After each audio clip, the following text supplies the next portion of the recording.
The Arab Spring was a revolutionary wave of demonstrations and protests, riots, and civil wars in the Arab world that began on 18 December 2010 in Tunisia with the Tunisian Revolution, and spread throughout the countries of the Arab League and its surroundings. While the wave of initial revolutions and protests faded by mid-2012, some started to refer to the succeeding and still ongoing large-scale discourse conflicts in the Middle East and North Africa as the Arab Winter. The most radical discourse from Arab Spring into the still ongoing civil wars took place in Syria as early as the second half of 2011. By the end of February 2012, rulers had been forced from power in Tunisia, Egypt, Libya, and Yemen. Civil uprisings had erupted in Bahrain and Syria. Major protests had broken out in Algeria, Iraq, Jordan, Kuwait, Morocco, and Sudan, and minor protests had occurred in Mauritania, Oman, Saudi Arabia, Djibouti, Western Sahara, and Palestine.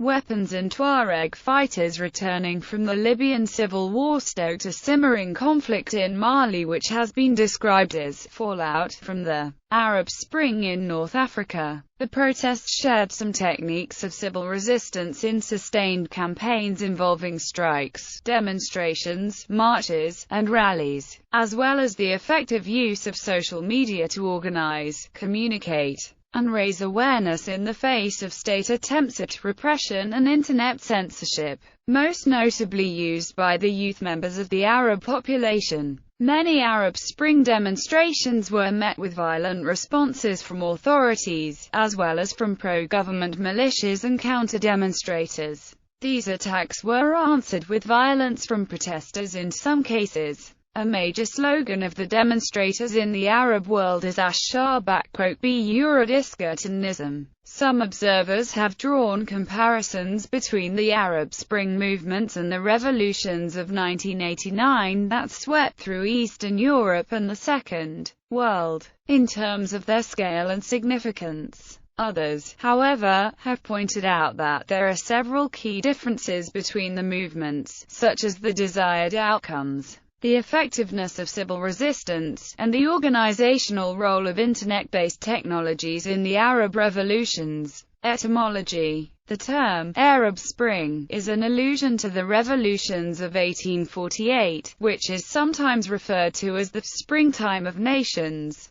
and the Prague Spring in 1968. In the aftermath of the Iraq War, it was used by various commentators and bloggers who anticipated a major Arab movement towards democratization. The first specific use of the term Arab Spring as used to denote these events may have started with the American political journal Foreign Policy. Mark Lynch, referring to his article in Foreign Policy, writes, Arab Spring, a term I may have unintentionally coined in a January 6, 2011 article. Joseph Massad on Al Jazeera said the term was part of a U.S. strategy of controlling the movement's aims and goals, and directing it towards Western-style liberal democracy. Due to the electoral success of Islamist parties following the protests in many Arab countries, the events have also come to be known as Islamist Spring, or Islamist Winter. Background. Causes. The Arab Spring is widely believed to have been instigated by dissatisfaction with the rule of local governments, particularly by youth and unions, though some have speculated that wide gaps in income levels may have had a hand as well. Other analysts pointed to the fourth stage, toppling the regimes, of the Al-Qaeda strategy for world domination, described in Fouad Hussain's book published in 2005. Numerous factors led to the protests, including issues such as dictatorship or absolute monarchy, human rights violations, political corruption, economic decline, unemployment, extreme poverty, and a number of demographic structural factors, such as a large percentage of educated but dissatisfied youth within the entire population. Catalysts for the revolts in all northern African and Persian Gulf countries included the concentration of wealth in the hands of autocrats in power for decades, insufficient transparency of its redistribution, corruption, and especially the refusal of the youth to accept the status quo. Some protesters looked to the Turkish model as an ideal. More broadly, increasing food prices and famine rates associated with climate change may have acted as stressor that contributed to unrest in the region. Tunisia experienced a series of conflicts during the 3 years leading up to the Arab Spring, the most notable occurring in the mining area of Gafsa in 2008, where protests continued for many months. These protests included rallies, sit-ins, and strikes, during which there were 2 fatalities, an unspecified number of wounded, and dozens of arrests. In Egypt, the labor movement had been strong for years, with more than 3,000 labor actions since 2004, and provided an important venue for organizing protests and collective action. One important demonstration was an attempted workers' strike on 6 April 2008 of the state-run textile factories of Al-Mahel of Al-Kubra, just outside Cairo. The idea for this type of demonstration spread throughout the country, promoted by computer-literate working-class youths and their supporters among middle-class college students. A Facebook page, set up to promote the strike, attracted tens of thousands of followers and provided the platform for sustained political action in pursuit of the long revolution. The government mobilized to break the strike through infiltration and riot police, and while the regime was somewhat successful in forestalling a strike, dissidents formed the 6th of April Committee of Youths and Labor Activists,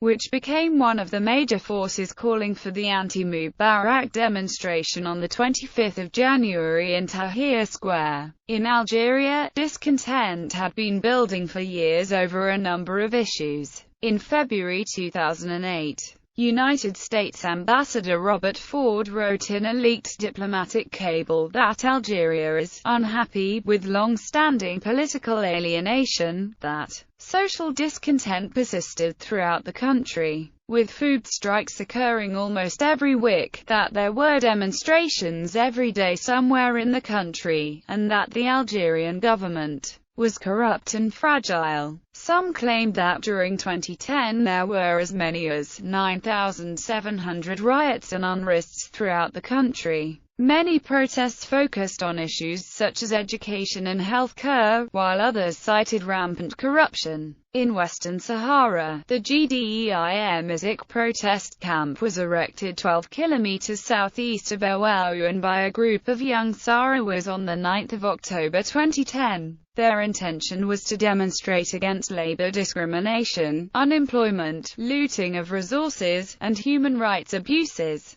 The camp contained between 12,000 and 20,000 inhabitants, but on 8 November 2010 it was destroyed and its inhabitants evicted by Moroccan security forces. The security forces faced strong opposition from some young Sahrawi civilians, and rioting soon spread to Ouaouen and other towns within the territory, resulting in an unknown number of injuries and deaths. Violence against Sahrawis in the aftermath of the protests was cited as a reason for renewed protests months later. After the start of the Arab Spring, the catalyst for the escalation of protests was the self-immolation of Tunisian Mohamed Bouazizi. Unable to find work and selling fruit at a roadside stand, Bouazizi had his wares confiscated by a municipal inspector on 17 December 2010. An hour later he doused himself with gasoline and set himself afire. His death on 4 January 2011 brought together various groups dissatisfied with the existing system, including many unemployed political and human rights activists, labor, trade unionists, students, professors, lawyers, and others to begin the Tunisian revolution. Timeline: the series of protests and demonstrations across the Middle East and North Africa that commenced in 2010 became known as the Arab Spring, and sometimes as the Arab Spring and Winter, Arab Awakening, or Arab Uprisings. Even though not all the participants in the protests were Arab, it was sparked by the first protests that occurred in Tunisia on 18 December 2010 in Sidi Bouzid, following Mohamed Bouazizi's self-immolation in protest of police corruption and ill-treatment. With the success of the protests in Tunisia, a wave of unrest sparked by the Tunisian Burning Man struck Algeria, Jordan, Egypt, and Yemen, then spread to other countries. The largest, most organized demonstrations often occurred on the Day of Rage, usually Friday afternoon prayers.